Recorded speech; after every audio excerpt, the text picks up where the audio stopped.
garlic, onion. Tapos yung cubes natin dissolve na. Then, lutuin yung patties. Saute yung onion, garlic, tsaka mushroom.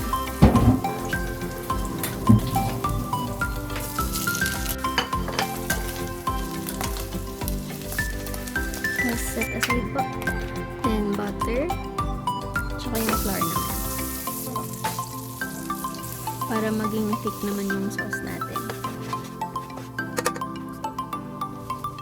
Yung cream, haluin lang ng haluin. Then, yung ating mixture ng pork cubes. Salt and pepper. Pero tikman nyo. Baka masyadong maalat naman. Mix lang hanggang mag-boil. Tapos, mag-thick. Then, lagay na yung mushroom. Tapos, okay na. Ready to serve na.